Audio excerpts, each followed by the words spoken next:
Shri Venkateswara gold తాకట్టులో ఉన్న మీ బంగారాన్ని విడిపించి కొనబడును.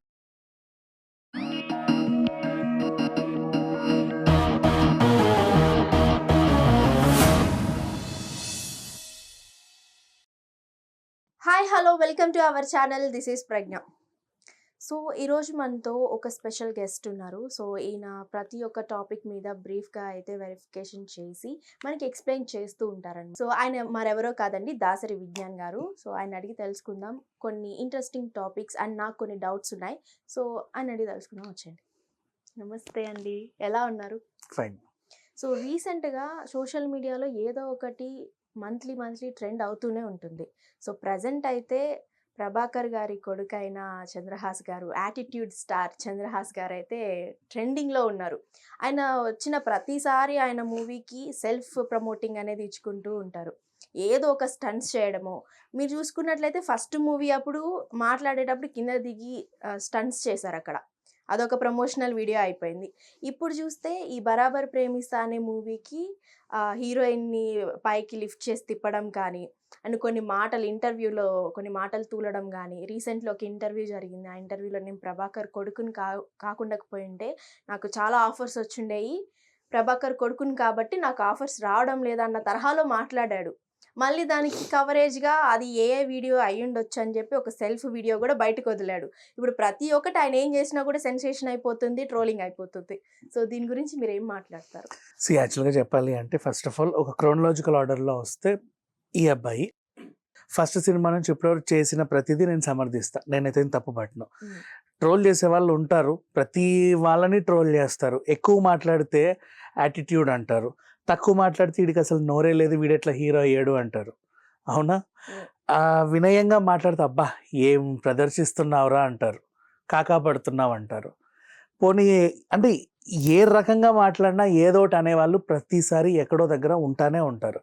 కాబట్టి ఇక విషయం ఏంటంటే ఇప్పుడు ఫస్ట్ నుంచి ఇప్పటి వరకు ఏదో రకంగా ఇప్పుడు నువ్వు అన్న విన్యాసాలన్నీ కూడా సినిమా ప్రమోషనల్గానే చేసుకుంటూ వచ్చాడు. ఆ అబ్బాయి తీరు తెన్ను అది కాబట్టి హీఈస్ గోయింగ్ లైక్ దట్. ఇకపోతే ఇందాక మీరు అన్నట్టు నేను ప్రభాకర్ గారి కొడుకుని కాకపోయింటే నాకు ఇంకా అవకాశాలు వచ్చి ఉండేవి, ఇట్లా చేస్తే అవకాశాలు వస్తాయేమో, అలా చేస్తే అవకాశాలు వచ్చి ఉండేవేమో అనేది తన పర్సనల్ అంటే తన పర్సెప్షన్. అది ఇలా అయితే నాకు ఇంకెక్కువ వచ్చి ఉండేవేమో నా టాలెంట్ని చూసి, ఇట్లా కాబట్టి కొన్ని తక్కువ వస్తున్నాయేమో అని అనుకున్నాడేమో. అది కూడా తన పర్సనల్ పర్సెప్షన్, దాన్ని కూడా ఏమీ అనడానికి లేదు. నౌ వాట్ హ్యాపెన్, సడన్గా ఒక సినిమాకి సంబంధించినటువంటి ప్రమోషనల్ ఈవెంట్, అంతకుముందు నువ్వు ఎత్తుకొని తిప్పాడు ఏదో అన్నాడు అన్నా కూడా ఆ అబ్బాయి లోపల ఏముందో అదే చెప్పుకున్నాడు. He is open. ఆ ఓపెన్ది నేను సమర్థిస్తా, దాని గురించి అసలు తప్పు పట్టాల్సిన అవసరం లేదు. ఎవరైనా సరే అలాగే ఉండాలి, అంటే ఇతరులాగా ఉండాలని నేను అన్నట్లా లోపలేం పెట్టుకోకుండా ప్రతిదీ బయట పెట్టుకుంటే నువ్వేంటి అనేది కనిపిస్తూ ఉంటుంది. అవతల వాళ్ళది ఇష్టం, whether they judge either positive or negative, let them go to hell. But పర్లా. ఇక్కడ ఏం జరిగింది, ఒక సినిమా ప్రమోషనల్ ఈవెంట్, అందరు కలిసి వచ్చారు, రావాల్సిన గెస్ట్లు అందరు కూర్చున్నారు. ఇక మన హీరో గారు మాట్లాడతారు అని చెప్పి మాట్లాడగానే నేను ఒక అద్భుతమైన పాట రాశాను, ఇప్పుడు అదేంటో మీకు చెబుతా అని చెప్పి ఫోన్ తీసేసి పాడాడు. ఇక్కడ మొదలైంది సమస్య. ఏంటి సడన్గా ఇలా పాడుతున్నాడు, ఏమైంది, అసలు నేను ఎక్కడికి వచ్చాను, ఎందుకు వచ్చానని వచ్చిన వాళ్ళు, ఇతనేంటి ఇలా మాట్లాడుతున్నాడు ఇలా పాడుతున్నాడు అని అక్కడ కూర్చున్న వాళ్ళు ఒక రకంగా ఆలోచించారు. సరే, ఆ ఈవెంట్ ఏదో రకంగా ముగిసింది. అక్కడ అతను పాడుతున్నప్పుడు కూడా అందరికి అర్థం కాని ఒక ఇదిలో ఉన్నారనే అనుకుందాం. అంటే ఇప్పుడు ఫర్ ఎగ్జాంపుల్ ఆడియన్స్లో కూర్చొని అక్కడ నవ్విన ఆయన మళ్ళీ వాళ్ళ ఆఫీస్కి వెళ్ళేసి నేను దీన్ని ఖండిస్తున్నాను అని చెబితే, నువ్వు ఆ ప్రోగ్రాంలో ఉన్నప్పుడు ఎందుకు ఖండించలేదు? ఆ అబ్బాయి మాట్లాడిన తర్వాతే కదా నువ్వు మాట్లాడావు, అక్కడ ఉన్నప్పుడు ఖండించవచ్చు కదా. ఇంటికి వచ్చిన తర్వాత మళ్ళీ ప్రెస్ మీట్ పెట్టి మళ్ళీ కెమెరా పెట్టి నేను ఖండిస్తున్నాను అనడం ఎంతవరకు కరెక్ట్ అని ఆయన అన్నారు. డైరెక్టర్లు ప్రొడ్యూసర్లు కూర్చొని అబ్బాయి అట్లా మాట్లాడతాడని మాకు తెలియదండి, నిజంగా అనవసరంగా ఇలా మాట్లాడాడు, మమ్మల్ని క్షమించండి అంటే, మరి అక్కడ ఉన్నప్పుడు అతను అలా మాట్లాడుతున్నప్పుడు ఆ మైక్ కత్తిరించవచ్చు కదా. అతను మాట్లాడేటప్పుడు అబ్బా మా హీరో ఎంత గొప్పగా మాట్లాడుతున్నాడో అని ఎంజాయ్ చేసి, తర్వాత డ్యామేజ్ ఎక్కువైన తర్వాత మీరు దాన్ని కవర్ చేసుకునే ప్రయత్నం ఎందుకు చేస్తున్నారు అని కూడా అంటున్నారు. అండ్ ఇంకోటి నాకు డౌట్ ఏంటి అంటే, ఒక ప్రెస్ మీట్ జరిగేటప్పుడు ముందుగానే పిఆర్స్తో కానీ ప్రొడ్యూసర్స్ డైరెక్టర్స్ అందరు కూర్చొని మాట్లాడుకుంటారు, ఎలాంటి పిఆర్ స్టంట్స్ ఉంటాయి, మనం ఎలా ప్రమోట్ చేసుకోవాలి అనేది. సో అబ్బాయి ఈ పాట పాడతాను నేనని చెప్పి ముందుగానే చెప్పి కదా స్టేజ్ ఎక్కుంటాడు అనేది నాకు ఒక డౌట్. మళ్ళీ లేదు ప్రెస్ మీట్స్ పెట్టి ఇట్లా ఎందుకు అని. లేదు ఈ మధ్య కాలంలో ఏంటంటే స్టేజ్ ఎక్కిన తర్వాత మొహం మీదకి మైక్ వస్తే మూతి అష్టవంకర్లు తిరుగుతుంది ఒక్కొక్కరికి అన్ఎక్స్పెక్టెడ్గా. ఇప్పుడు లైలా ఈవెంట్కి ఆ పృథ్వీని పిలుస్తామని వాళ్ళు అనుకోలేరు, ఏదో పిలిచారు. ఆయనకు మైక్ ఇస్తామని ఎవరు అనుకోలేదు, ఇచ్చారు. ఆయన అట్లా మాట్లాడతాడని ఇంకెవరు అనుకోలేదు. చెప్పలేము, ఎవడు ఎట్లా పడితే అట్లా మాట్లాడేస్తున్నారు. వాళ్ళకి మైక్ వచ్చేసరికి ఈవెన్ చాలా మంది చాలా రకాల సందర్భాల్లో కూడా సంబంధం లేకుండా పిచ్చి పిచ్చిగా మాట్లాడిన వాళ్ళు ఉన్నారు. అండ్ ఏ ఏ ఈవెంట్కి అయితే మేము వచ్చామనేది మర్చిపోయి వీళ్ళు కూడా అడిగే వాళ్ళు కూడా అడ్డమైన ప్రశ్నలు అడిగిన సందర్భాలు కూడా ఉన్నాయి వాళ్ళు ఇబ్బంది పెట్టేలాగా. ఇది వదిలేస్తే ఇప్పుడు వివాదం అంతా ఇతను పాడిన ఆ పాట చుట్టూ తిరుగుతూ ఉంది. అందులో ఆయన యూజ్ చేసిన లాంగ్వేజ్ చుట్టూ తిరుగుతూ ఉంది. ఇది అన్పార్లమెంటరీ లాంగ్వేజ్, ఇలాంటివి ఎలా మాట్లాడతారని చెప్పి ఖండించే వాళ్ళు ఉన్నారు. అబ్బా ఎంత బాగా మాట్లాడుతున్నారో, ఎంత బాగా పాటలు పాడుతున్నారో అని ఎంజాయ్ చేసే వాళ్ళు కూడా ఉన్నారు. తర్వాత ఇదంతా అయిన తర్వాత ఇప్పుడు ఎవరైతే ప్రశ్నించారో ఈయన హర్ట్ అవుతున్నాడు, ఎవరైతే ఎంజాయ్ చేస్తున్నాడో ఈయన సంబరపడుతున్నాడు. సరే ఈ హర్టింగు, ఈ సంబరము ఇవన్నీ ఎందుకు? వెనకాలేమో నా ప్రొడ్యూసర్ డైరెక్టర్లు బాధపడుతున్నారు, తెల్లారితే రిలీజ్ వీడియోతో పెట్టాడు ఏంటి అని. తీరా చూస్తేనేమో నా పేరెంట్స్ కూడా అర్థం కానట్టు అందరికీ ఫోన్లు చేసుకుని మా అబ్బాయి చూడండి, మా అబ్బాయి చూడండి అంటున్నారు. ఇదంతా కాదా, నేను వచ్చి మాట్లాడతాను అని చెప్పేసి మళ్ళీ ముందుకు వచ్చాడు. I appreciate that you came forward. మళ్ళీ ఇప్పుడు దీంట్లో తను మాట్లాడింది చూడు. హాయ్ అందరికీ నమస్కారం, నేను ఇలా రావాలనుకున్నాను, వచ్చేసాను. అసలు నన్ను ఇట్లా తయారు చేసింది మీరే. నేను వచ్చినప్పటి నుంచి నన్ను మీరు ఎంకరేజ్ చేస్తుంటే నేను ఇట్లా ఏవాడిని కాదు. ఎంత ఫ్రస్ట్రేషన్ ఉంటే నేను అలా ఉంటాను, నాలో ఎంత ఇది అని అన్న దాంట్లో మాత్రం ఏమాత్రం తేడా లేదు. నిజంగా రా, ముక్కు పగలకపోతే చెప్తాను ఈ సంగతి, నాతో పెట్టుకొని చూడు అని చెప్పి నెక్స్ట్ ఒక జర్నలిస్ట్ నువ్వు నన్ను ఎంత తిట్టావో తెలుసా? నువ్వు తిట్టిన తిట్టుడికి నాకు మొత్తం ఒళ్ళంతా పూనకం వచ్చేసింది. ఐఎమ్ రగిలింగ్ లైక్ ఎనీథింగ్. నువ్వు గనక నాకు 24 hours సారీ చెప్పకపోతే నీ సంగతి ఏంటో చెప్తా అని చెప్పేసి ఆయనకు వార్నింగ్. ఇకపోతే అది కంటిన్యూ అవుతా సరే మీరు ఇంతమంది ఇంత మాట్లాడుతున్నారు కదా, అసలు ఆ పాట ఏంటో తెలుసా? మీకు తెలియని గొప్ప విషయం ఏంటంటే అది ఆస్కార్ లెవెల్ పాట. ఎన్ని అవార్డులు ఉన్నాయో అన్ని అవార్డులు దానికి రావాల్సిన పాట. పెద్ద మెగాస్టార్లు, పవర్ స్టార్లు, ఆ స్టార్లు, ఈ స్టార్లకి పనిచేసినటువంటి టెక్నీషియన్లు ఒక్కొక్క పదము, ఒక్కొక్క లిరిసిస్ట్తో, ఒక్కొక్క ట్యూను, ఒక్కొక్క మ్యూజిక్ డైరెక్టర్తో ఇంటర్నేషనల్ స్టాండర్డ్స్తో చేసినటువంటి పాట.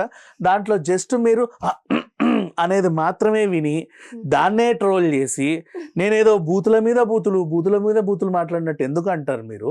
అంత అవసరం ఏముంది? ఇంకా దానికి చరణం ఉంది, ఇంకో చరణం ఉంది, దానికి ఇంకేదో ఉంది. మీకేం తెలుసా నా పాట వాల్యూ ఏంటో? ఇంకా మీకు తెలియదు. ఆ పాట పాడి నేను అలా దిగుతూ ఉంటే ఇట్లా చూసి నా కాళ్ళు గడికి నెత్తించలుకున్నాడు ఒక సీనియర్ జర్నలిస్టు. ఇన్నేళ్ళ నా జర్నలిజంలో ఇంత గొప్ప పాట నేను ఎవరు పాడింది వినలేదు, ఎక్కడ చదవలేదు అని చెప్పేసి ఆయన నన్ను అన్నాడు. అండ్ ఇంక అక్కడ అందరూ కూడా నన్ను ఎంత అప్రిషియేట్ చేశారంటే, అబ్బా నువ్వు రా, అసలైన పాటగాడివి, అసలైన లిరిక్ గాడివి అని చెప్పి నన్ను మెచ్చుకున్నారు. మీ అందరూ ఇంతే. నా పాట చాలా గొప్పది, నేను తీసిన సినిమా చాలా ఇది. జస్ట్ ఒక్క 2 సెకండ్ల అన్నదాన్ని నువ్వు ఎందుకు అంత వైరల్ చేస్తున్నావు అని చెప్పేసి ఈయన మాట్లాడుతున్నాడు. ఎట్లుందంటే 24 గంటల్లో ఈ పాటకి ప్రపంచవ్యాప్తంగా ఎన్ని అవార్డులు ఉంటే అన్ని అవార్డులు ఇవ్వకపోతే, అసలు దీనికి ఫస్ట్ ఫిలింఫేర్ ఇవ్వకపోతే గవర్నమెంట్ సంగతి చెప్తా అన్నట్టు వార్నింగ్ ఇస్తాడు. ఆ రకంగా ఆయన మాట్లాడాడు. ఇక దాన్ని ఏమనాలో అర్థం కావట్లా, ఏమాత్రం తగ్గట్లా. అండ్ నా పాట విని సంబరపడే వాళ్ళకి ఐఎమ్ వెరీ హ్యాపీ. ఎవరెవరైతే హర్ట్ అయ్యారో సారీ చెప్తాను కూడా, నేను చచ్చినా చెప్పాలి, ఎందుకురా చెప్పాలి నీకు సారీ.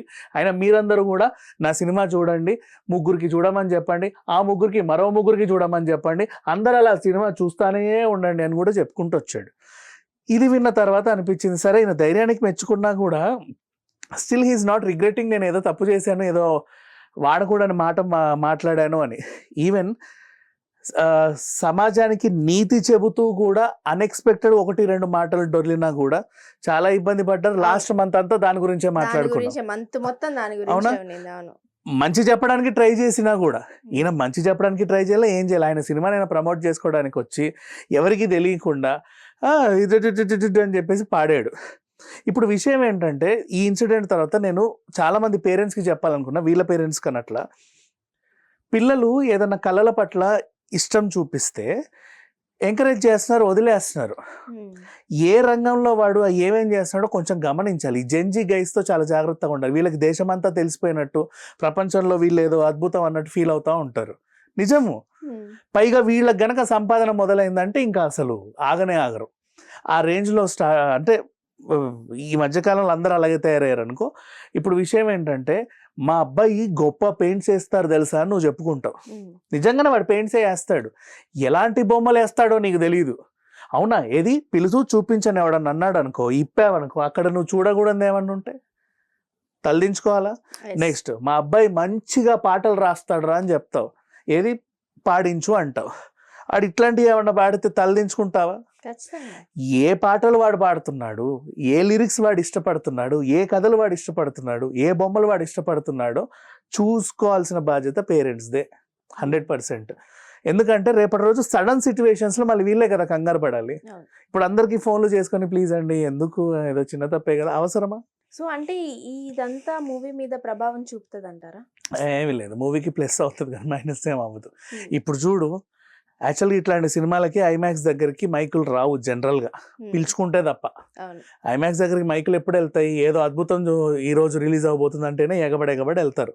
పొద్దున 8 గంటలకే వెళ్తారు. ఇది పొద్దున 8 గంటలకు వెళ్ళాల్సిన సినిమా అయితే కాదు 100%. అలానే పిలిస్తే తప్ప మైకులు రాని సినిమా ఇది. కానీ ఈ ఇన్సిడెంట్ వల్ల అసలు ఇంత కాన్ఫిడెంట్ ఏంటి, ఎందుకు ఇంత వైరల్ అయింది, ఇది ఎట్లుందో చూద్దామని మైకులు ఎగబడి వెళ్తున్నాయి. ఇప్పుడు వెళ్ళాలనుకుంటున్నారు, ఆ మూవీలో నుంచి ఇంకో పాయింట్ తీసుకొని మళ్ళీ ట్రోలింగ్ స్టార్ట్ చేద్దామని వెళ్ళే వాళ్ళు కూడా ఉంటారు. అది సినిమాకి అయితే ప్లస్ అయింది, మైనస్ అయితే ఏం అవ్వలే.